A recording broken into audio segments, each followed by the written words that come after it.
Hello and welcome to August the 7th City Council meeting. May we have a roll call? Councillor Bettine. Here. Councillor Brookie. Here. Councillor White. Here. Mayor Pro Tem Youssef. Mayor Marbury. And I'm here. Before we begin with our presentations, I have some invited guests tonight, and they have been recognized at the state level as the Colorado 50 Companies to Watch. And so I'm going to ask you to come to the podium, and I'll start with the line tech just because it's alphabetical. If you'll come over here to the podium and introduce yourself, and just tell the community a little bit about your company in Durango. It's a pleasure. Thank you for inviting me. For those who don't know or have never heard of Align Tech, Align Tech actually started in Durango in 1996 as an IT services company. Most of the customers at that time were Durango downtown businesses.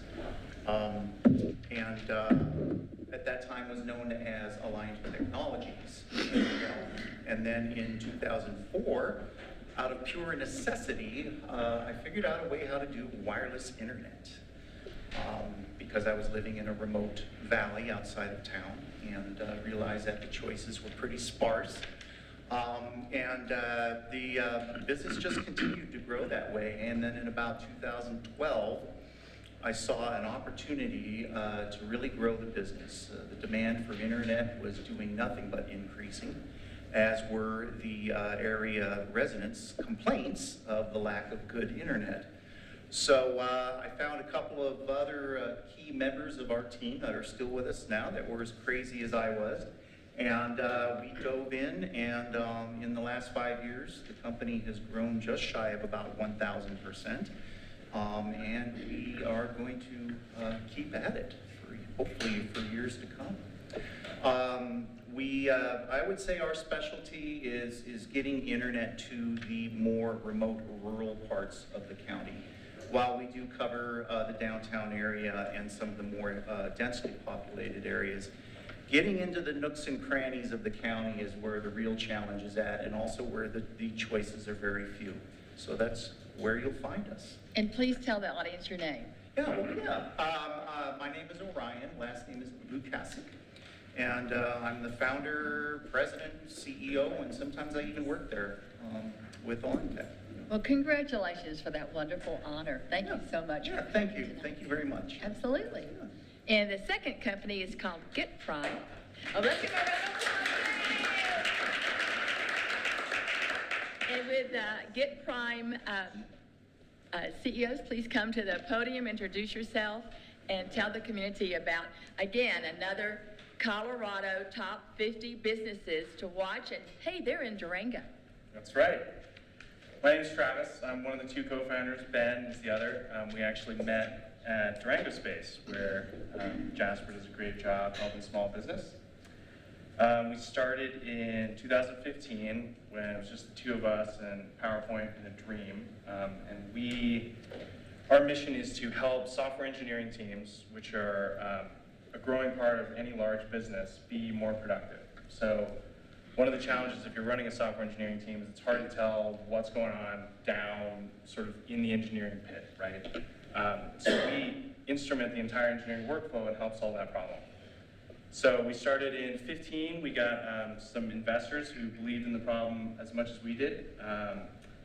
And at the beginning of this year, we had around 20 employees. Over the last 2 months, we've doubled that. We're currently at about 45. We are in the main mall, which is awesome. You can drop in and see us, although there's not much to see in there. We're just hard at work. And excited to be in Durango and building a software startup here. Well, we're very happy for both of you to be recognized at the state level, and thank you so much for coming tonight for City Council meeting. Let's give a round of applause. Wow, that's wonderful, and we've had many businesses who've also been in the top 50 businesses to watch in Colorado. We're moving on with our presentation, and the next is the Water Fluoridation Reaffirmation Award. Leanne, if you'll please come up here from the San Juan Basin Public Health Department. Thank you. Hi, thank you. I'd like to introduce Carrie Plant, our regional oral health specialist that works across 5 counties. Yeah, is that true? Yeah, did I get that right? Yeah. Okay. So this award is actually for the City Utilities Department. It is from the Association of State and Territorial Dental Directors, the Center for Disease Control and Prevention, and the American Dental Association. Those 3 organizations would like to commend the City of Durango Utilities Department for providing optimal levels of fluoridation into your public water system to prevent tooth decay in all of the folks that rely on your system. So thank you for doing that. Thank you for very your much. commitment to the health of our community. And Levi, would you like to come and accept it? All right, thank you. Thank you very much. And the next presentation is from Levi Lloyd. I asked the Director of Operations to come to City Council tonight to speak about some things that just happened last week with the city. So I'll turn it over to Mr. Lloyd. Thank you, Mayor Marbury. Levi Lloyd, Director of City Operations. I'm here to give a timeline and update on the Santa Rita sewer, sanitary sewer overflow that occurred on Friday, a week ago Friday. Update on the construction process and where we're at with that. So I wanted to give sort of a broad overview of the area that was affected. In this map, you can see Santa Rita Park in the upper left-hand corner, the bridge over the river on Highway 550. That large red dot was a sanitary sewer manhole that collapsed, was an infrastructure failure. The smaller red dot is a location of clog that was in the pipe that created the sanitary sewer overflow. So a timeline of our events. So Friday, July 27th, about 11:36, actually precisely at 11:36, utilities crews responded to a sewer backup on Highway 550 just south of Santa Rita Park. They responded with a Vector truck to clear the backlog. This is something that is fairly common for the utilities department. We have sewer backups. We respond with a Vector. We jet rod, clear that backlog, and the sewer starts flowing freely. Because of the location, we requested PD's assistance with traffic control. It's a major state highway. It's the middle of the afternoon. We couldn't get out there and work safely without PD helping us out.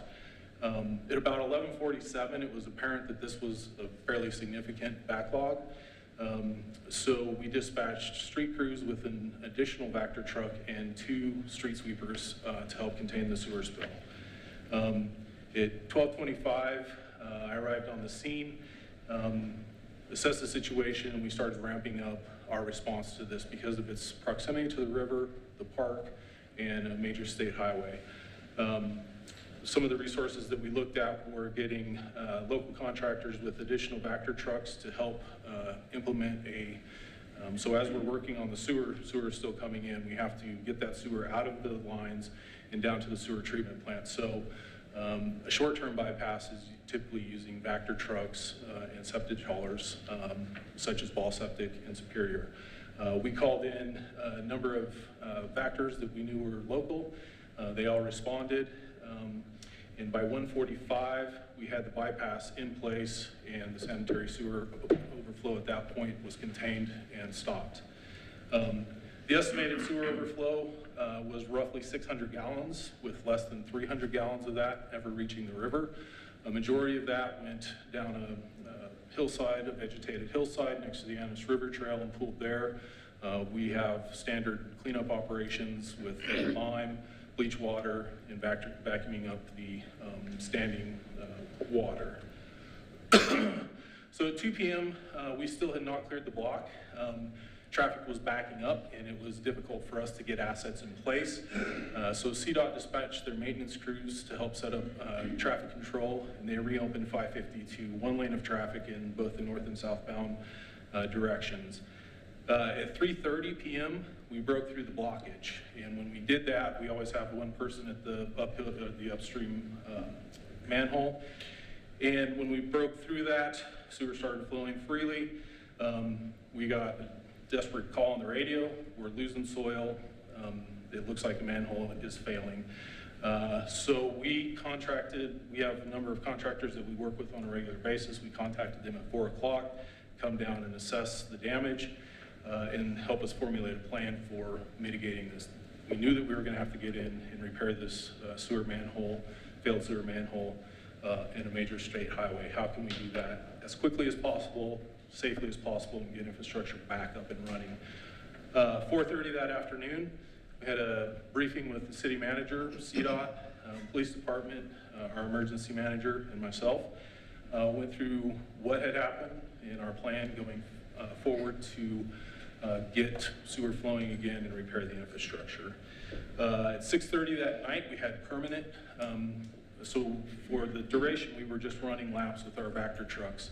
6:30 that night, we had company Rain for Rent that has 2 big pumps, an installed metal pipeline. If you went past the project, you saw that. And basically, we take sewage from the uphill manhole that is not being worked on, pipe it down to the next manhole that we know is in good shape, and gets it into the sewer treatment plant.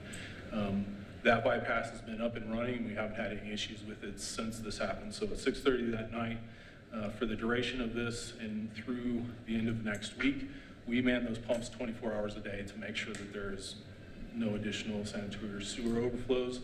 Crews walk that pipeline every half hour, look at the joints, make sure that nothing's leaking. It's a huge time commitment from us, but it's necessary to make sure that we don't have any additional sewer overflows. So Saturday morning, bright and early, 7 o'clock, contractor begins saw cutting. We removed 2 concrete road panels from the highway. As soon as we did that, we noted 1 large cavity on the northeast side of the manhole. We knew that the cave-in that we saw originally was on basically the southwest side of that. We knew that that was 10 to 12 feet deep, so we had to start excavating to get down to get to that cavity, fill it back up with structural flow fill, re-pour concrete, and get the road open was our goal for Saturday and Sunday. With this deteriorating manhole, as we started excavating, most manholes are 4 to 5 inches thick. In some places, the manhole had deteriorated completely away, and in most places, as we excavated near it, it just crumbled and fell apart. So we quickly had to, noon that day, we knew that we had to reassess what we were doing. The contractor we were working with had manhole parts in their yard. The decision was made that obviously we need to replace this manhole with new infrastructure, and we proceeded with that. The assumption was made that the damage and the depth of that manhole was anywhere from 12 to 14 feet. As we got down, we discovered that the bottom of that manhole is actually at 18 feet. When you get below 10 feet in an excavation, it starts getting unsafe. The ground was saturated.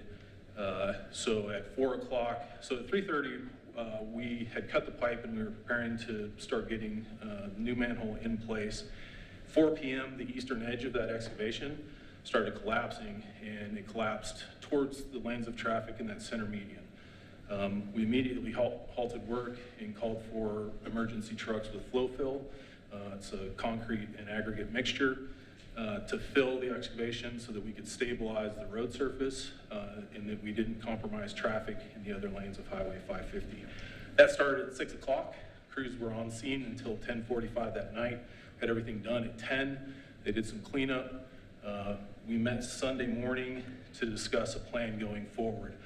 We talked about a number of different plans. It was a very fluid situation. How do we safely repair this infrastructure and get traffic back open? There's a lot of competing values there. How do we get traffic back as quickly as possible, but also do a good job fixing our infrastructure?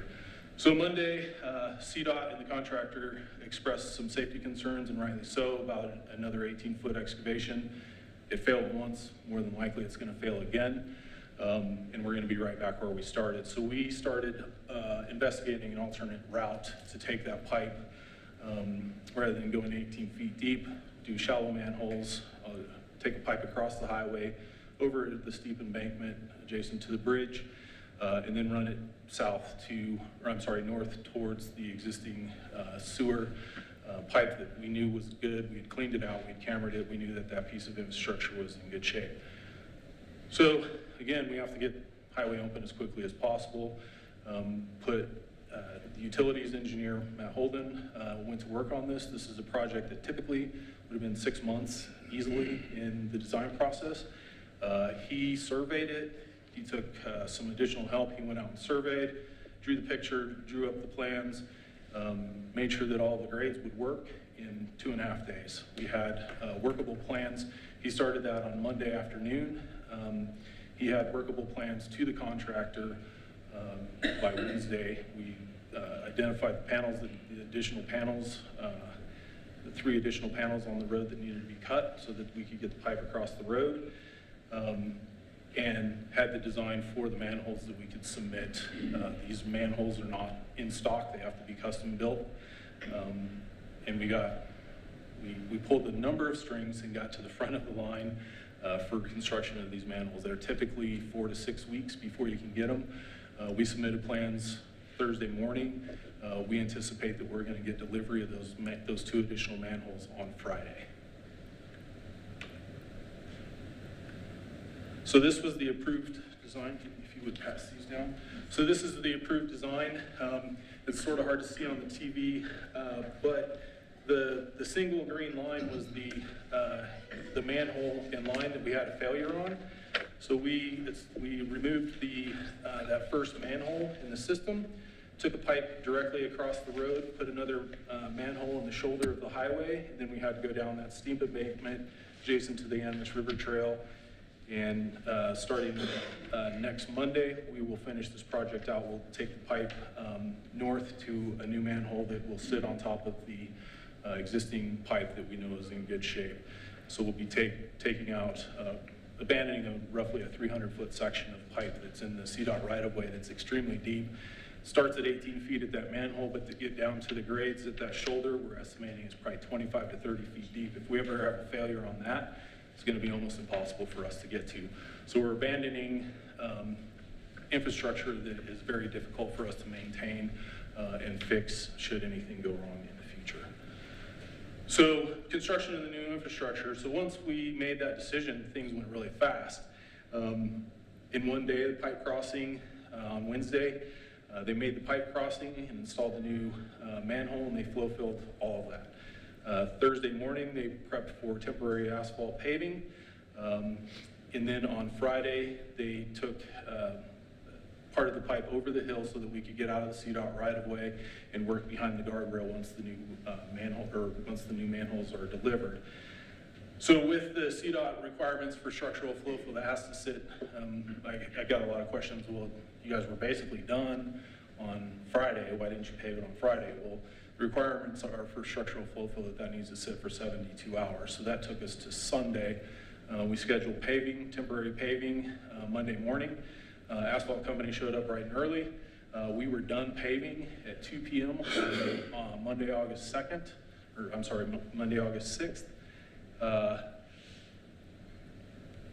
It's incredibly busy down there at 4 o'clock in the afternoon. For safety reasons, we decided not to pull the traffic control until Tuesday morning.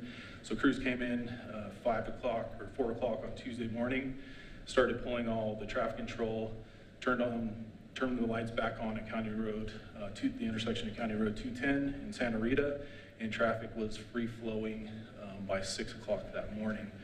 So we're out of the city right away, but we're not complete with the project. As I said, 2 new manholes are on order and have been fast-tracked for fabrication. They should be delivered on Friday.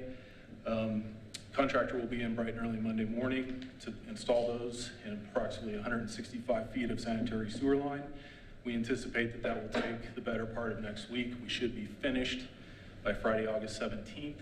And we are going to do everything in our power to keep the Animas River Trail. We can confine everything to the side, and we can do a short bypass through a wider section next to the river. So the Animas River Trail is expected to remain open.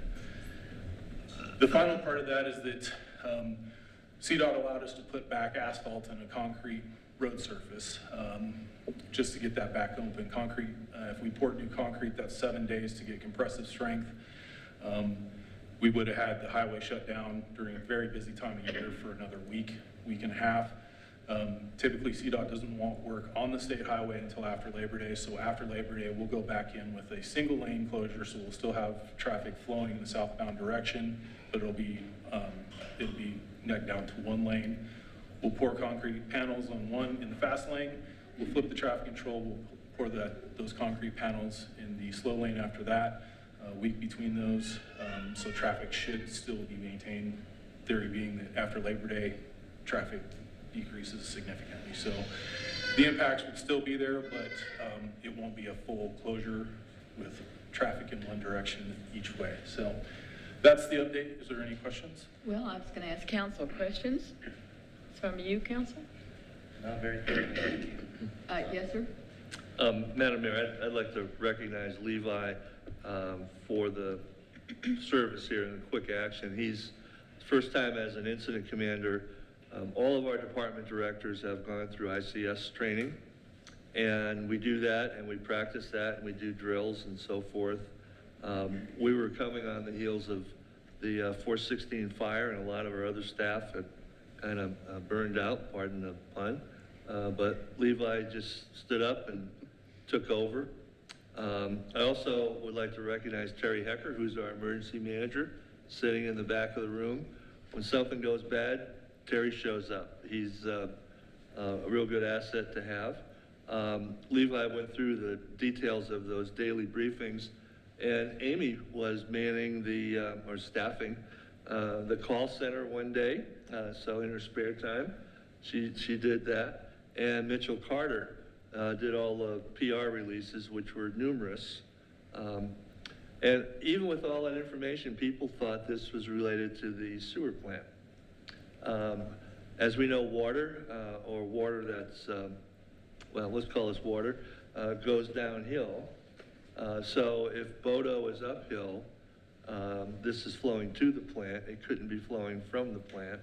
Most people can figure that out. But unfortunately, we have a PIO that has to deal with social media. So once bad information gets out, it's hard to retract it. And but we did a good job.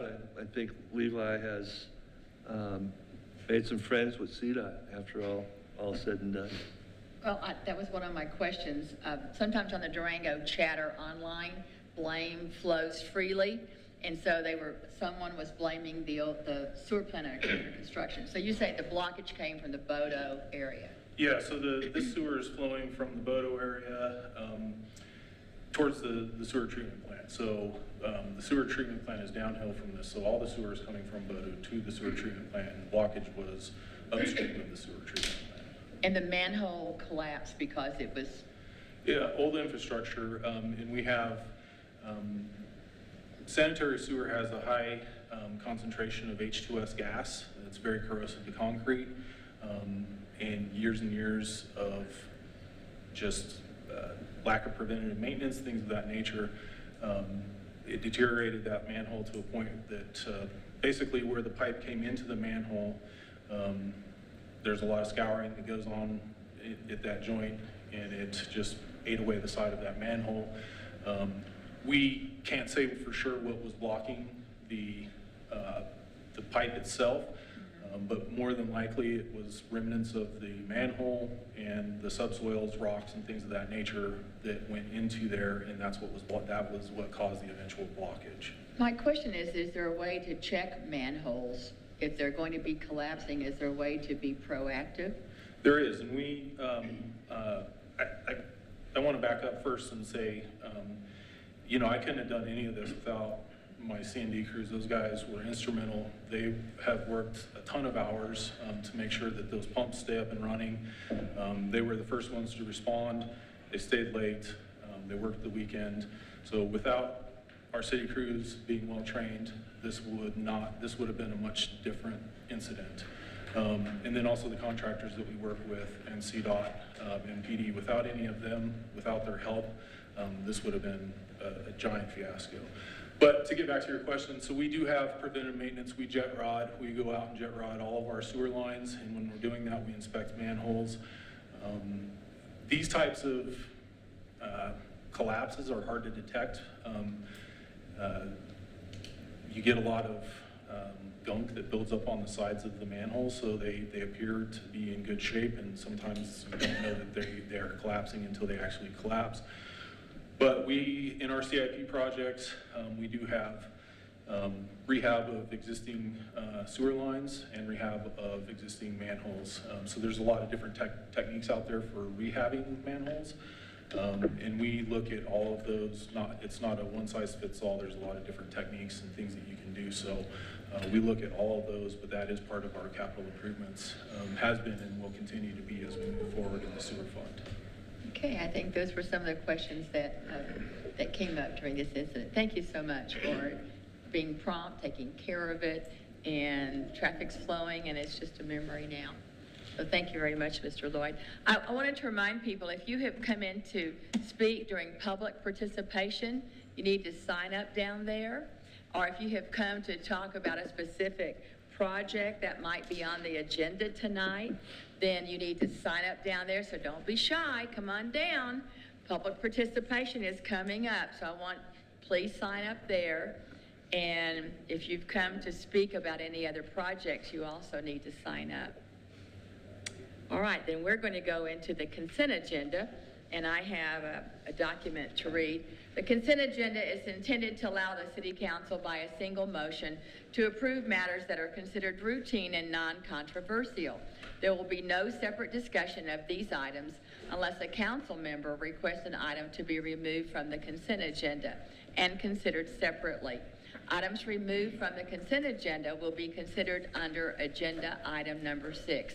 So just for the public's knowledge, if you ever see one on the consent agenda, just contact a member of City Council and we'll take it off for you. May we have a reading of the consent agenda, please? Items 4.1 through 4.4 are approval of minutes. 4.1, the special meeting of June 26, 2018. 4.2, the study session of June 26th. 4.3, the regular meeting of July 17th. And 4.4, the study session of July 24th, 2018. Items 4.5 through 4.8 are discussion and possible action items. 4.5 concerns the Crimson Cliffs Phase 8, Units 47, 48, and 58, as-built townhome, final plat. 4.6 concerns an implied consent agreement for water service at 28673 Highway 160 East, the Williams Funeral Home. 4.7 concerns an amendment to the lease between the City of Durango and the Durango Chamber of Commerce regarding the Chamber's bank financing. 4.8 concerns approval of Resolution R 2018-31 authorizing an additional appropriation to the general fund for a community development block grant H6 CDB 16038. Items 4.9 through 4.12 are requests for public hearings, and the proposed date is August 21st, 2018. 4.9 is to consider the Crater Lot 3R PD1 minor subdivision. 4.10 is to consider the Durango Mesa area plan adoption. 4.8 is to consider the Rivergate Medical Campus expansion variance and final development plan, Lot 3 of Rivergate Plan Development. And 4.12 is to consider amending the Code of Ordinances related to smoking regulations on city-owned property. Thank you. Is there any discussion? Anyone want to remove an item from the consent agenda? I'll look for a motion, please. Move to approve the consent agenda? I'll second. A roll call, please. Counselor White? Yes. Counselor Brookie? Yes? Counselor Patine? Yes.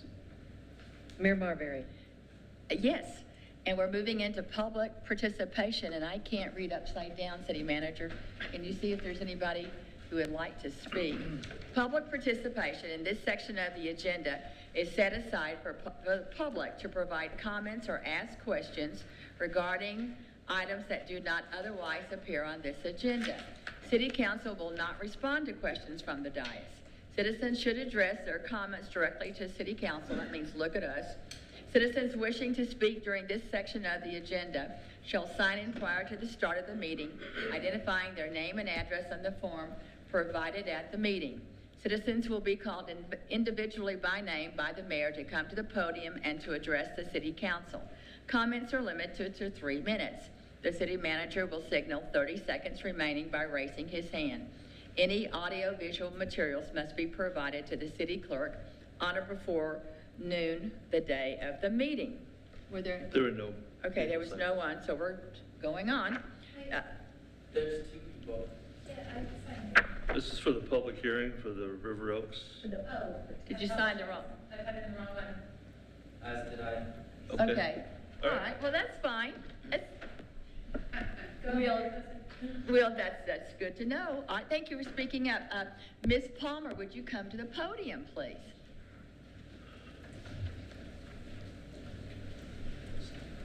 I will read headings better next time. My name is Lisa Bloomquist Palmer. I'm the director for Homes Fund.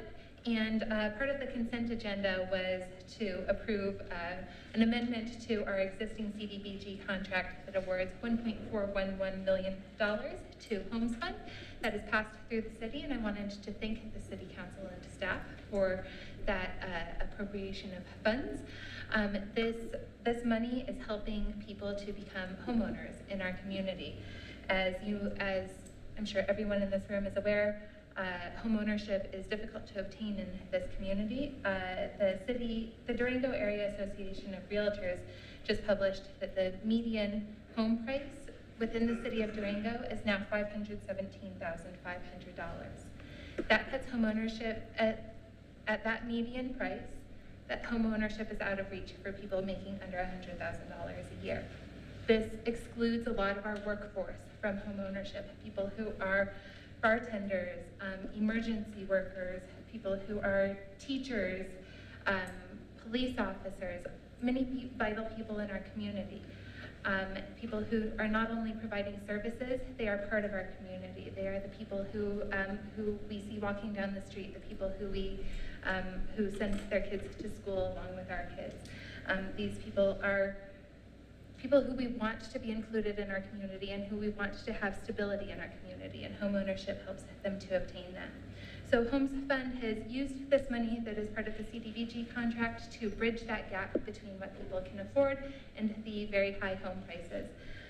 So far, we have provided more than $800,000 in mortgage assistance to more than 60 workforce families, and this money has leveraged more than $8 million in home purchases.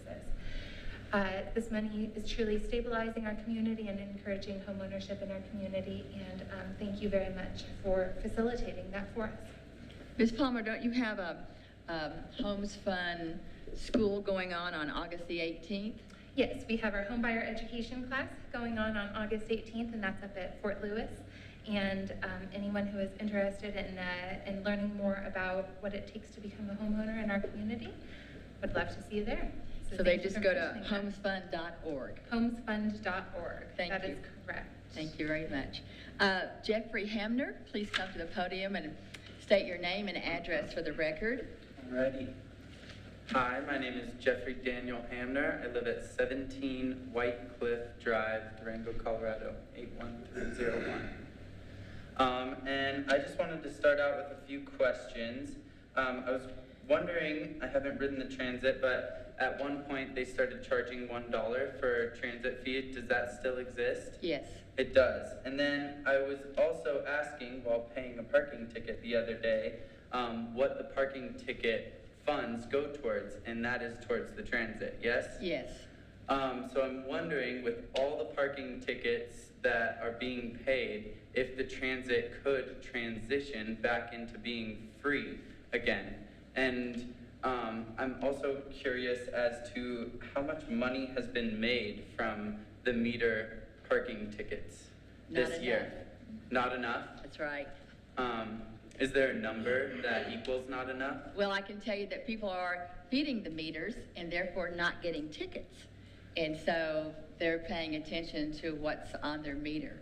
So I'll just tell you that the State Transit Fund cut the funding available for the Durango Transit like $800,000. So that's why we raised the parking ticket but kept the parking meters the same. Okay, good to know. Thank you for the clarification. And then I had a few things to mention about the skate park. Currently, there are 2 lights that are burned out down there, and that could be a danger to people. And they've been burned out a while, and I figured I'd come and let you know because it's obvious that it is not common knowledge yet at this point. And I also noticed that the skate park by law is open until midnight, but the lights turn off at 10. And I was wondering if it'd be possible for an extension of the lights being on at the skate park, especially in the summer hours or the fall time, to have it open till potentially 11 or maybe even midnight when the park closes.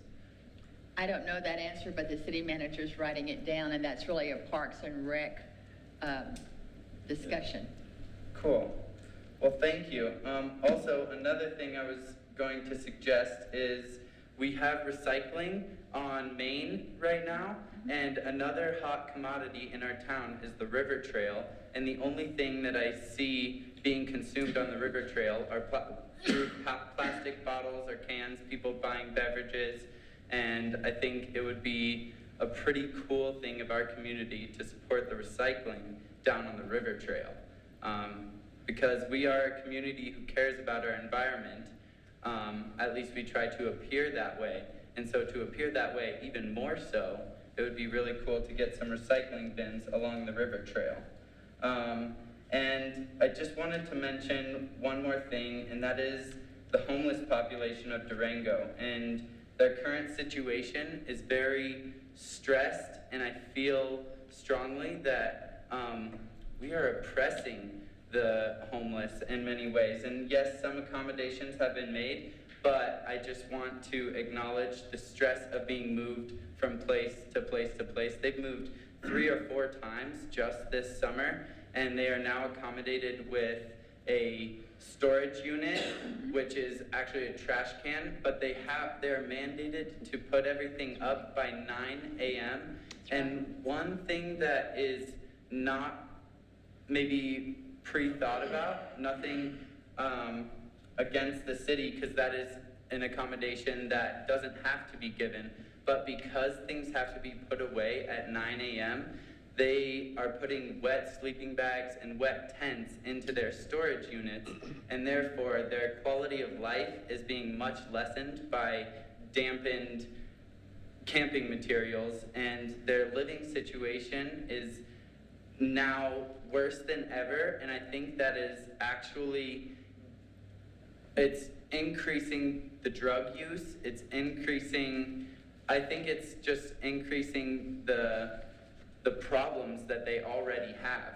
And I feel like we should try, maybe with the recycling program on the river trail, the potential recycling program, maybe we could provide opportunities for them to sort recycling or something, so that we can maybe help them out or gift them shower tokens or things like that, and provide opportunities and support. And yeah, oppression, I think I can see it going on. I have been teaching an art class up at Manna Soup Kitchen, and I've noticed recently that the people are struggling worse than 15 weeks ago when I started the program. And they were in light and joy to have the space up by the Spirit Trail and have the fenced in area. And then when the fire occurred, they had to be moved, of course.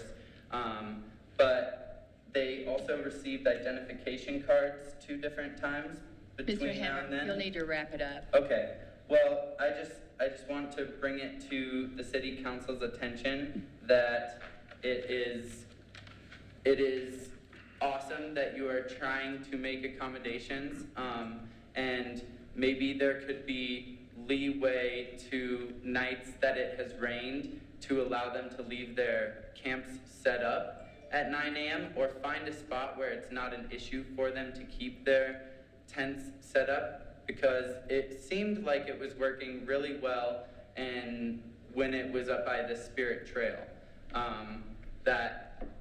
That place that was provided and fenced in and had proper sanitation and and things. I think that was in the right direction. And then with the fire and the flurry of all the things, the sewage, thank you. Okay, thank you. I'll just comment, Mr. Hamner, that is an emergency evacuation site, and it closes on August the 25th. What you were referring to was a camp on the county property. We don't allow camping in the city, and we do enforce it. So thank you so much for your comments. Yeah, thank you. Okay, well, we're going to keep moving, and we're going into public hearings, and we have a quasi-judicial hearing. Find the right piece of paper. The first public hearing is to consider a preliminary plan approval for the Crater Lot 2R subdivision. And I'll just go over some ground rules for you, that the staff will have time to present the facts, and then we will open it for the applicant as well as public testimony. So would the staff please present? Thank you. Mayor Barberry and members of the City Council, Mark Williams, Community Development Department. As the mayor said, this is a public hearing, and it's for a minor subdivision on Crater Lot 2R. This is the Crater Lot, so to situate everyone, this is Mercy Hospital. This is Highway 160. Here's the interchange for the Bridge to the Future. And this is about a 38.5 acre parcel, which the applicant is proposing to subdivide into 3 smaller parcels.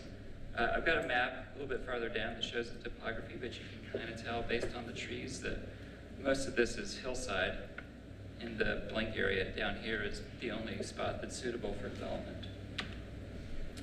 This is part of the South Fork Character District in the South Fork Planned Development Area. We haven't had much development out there yet. This is Wilson Gulch Road, that will be the main street of that area. And we have in the past had some interest in perhaps something going here, a church up here, a big box store of some type here. That hasn't happened yet. There is the self-storage place in the southeast corner, and they have had an addition since we adopted this master plan. This is the first new plan that the first new development that we've had since we adopted the plan. And this is just to show that this is the future land use. The darker colors are commercial. The green is really low density residential, and that comports with the steep slopes. We don't want that to be developed. We do want the commercial, obviously, to be developed. And what they're proposing to do is a gas station. I think if they had more area, they might do something more like a truck stop, but the site's not really large enough for a full truck stop that you might see on the interstate with 5 acres and lots of rigs, but it'll be a gas station. And they're providing access by creating a 5th leg off of the traffic circle. So they'll provide that new leg and our new road that'll come down this way. And this road will actually hook up with an existing access here. Whoa. I don't know what just happened. It's weird.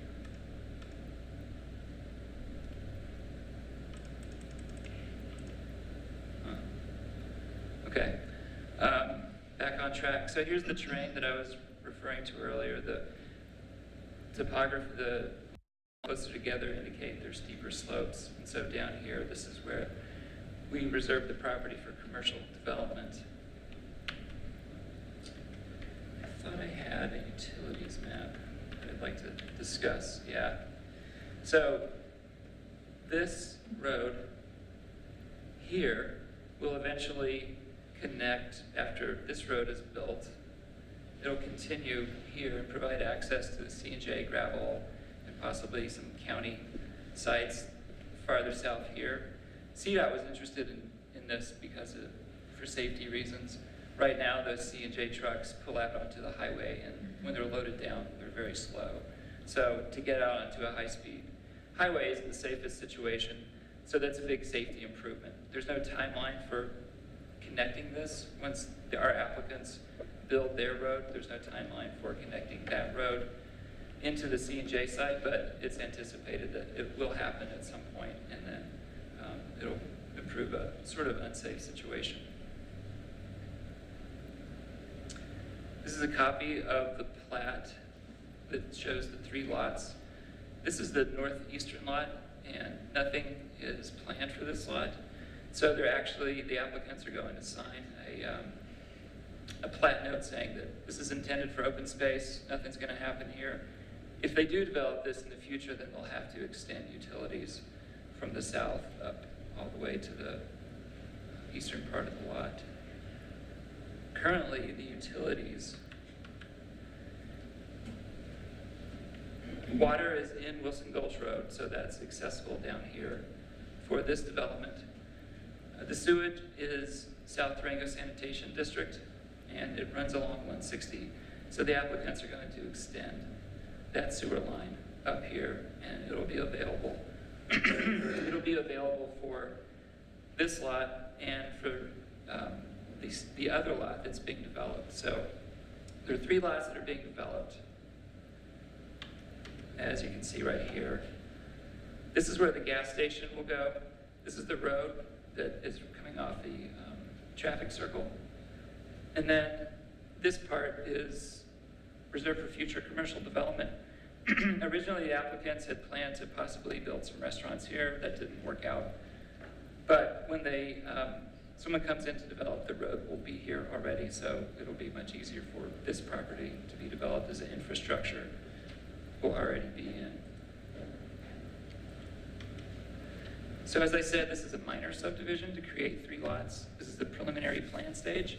City Council has to approve the preliminary plan, and then the final review is intended for minor clarifications, and those are done at the final plan stage. As I said, this is part of the South Fork PD. So one thing that's interesting and maybe a little bit different about this project is the South Fork PD has been approved at the conceptual level.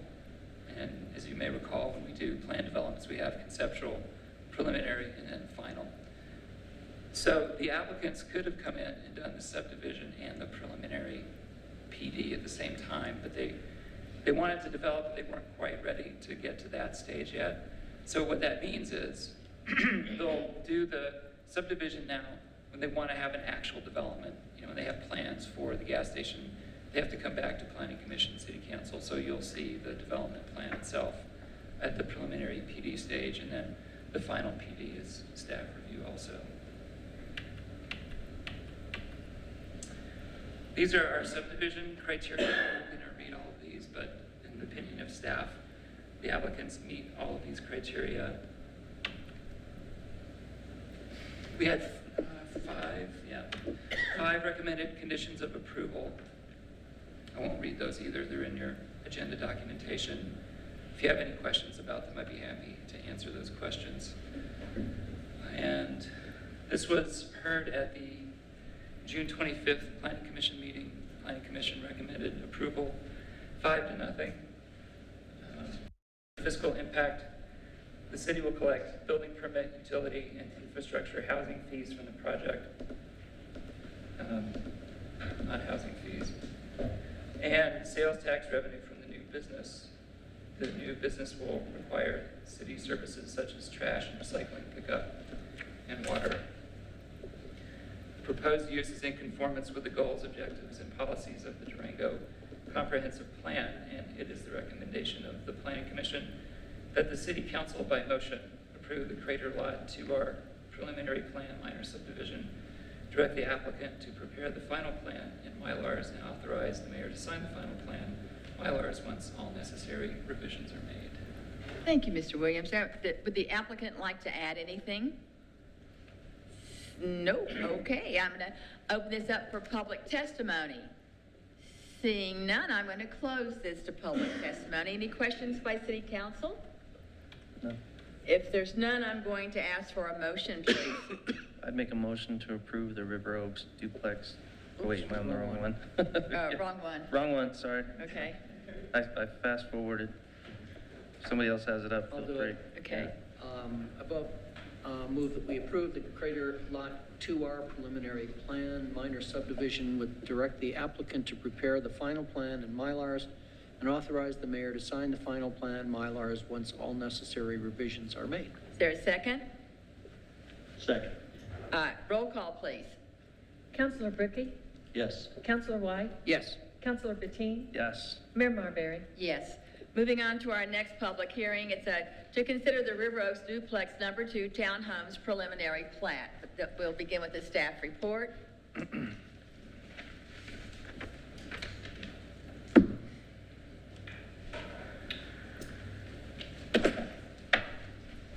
Thank you, Mayor Marbury.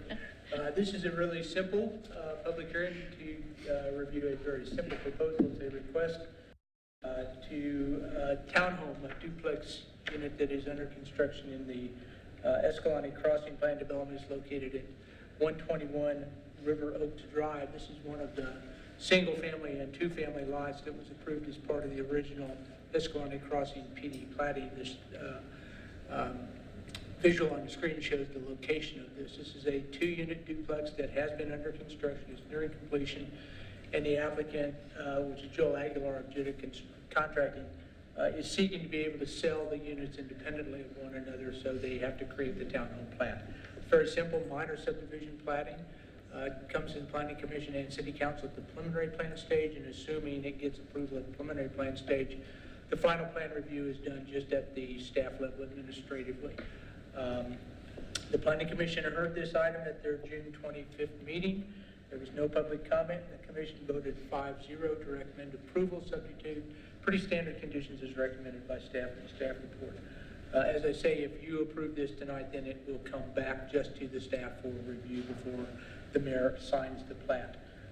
You have this attachment to the vicinity map to your plat, the preliminary plat of the development, which is this. It just basically divides the property along the common party wall between the two units. The Planning Commission staff reported minutes of that June 25th meeting. There's no fiscal impact associated with this townhome proposal. This is consistent with the city's comprehensive plan and also the Escalante Crossing Plan development. And it's the recommendation of the Planning Commission to council by motion, approve the River Oaks Duplex Number 2 Townhome Preliminary Plat, and authorize the mayor to sign the Mylars upon completion of all the final requirements as determined by staff. Thank you, sir. I will open the public hearing. Would the applicant like to say anything? Seeing none, I will ask if there's any public testimony. None. I'm going to close that. Any questions by council? No? I would ask for a motion, please. I got this one. I'll make a motion to approve the River Oaks Duplex Number 2 Townhomes Preliminary Plat and authorize the mayor to sign the final plat Mylars upon completion of all final plat requirements as determined by the staff.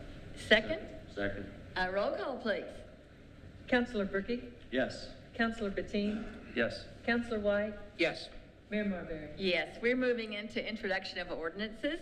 This is an ordinance granting an easement in city-owned property to Cedar Networks for the installation of a fiber optic conduit west of Settle Street and declaring an effective date. Yes, Madam Mayor, this is following up on a public hearing that the council had at the last meeting whereby Cedar Networks is asking to use a portion of the property owned by the city. Again, a pretty straightforward grant of an easement with the description attached. Don't have much to add on this one. I think it's, again, pretty straightforward. We've agreed on an amount of compensation with Cedar Networks.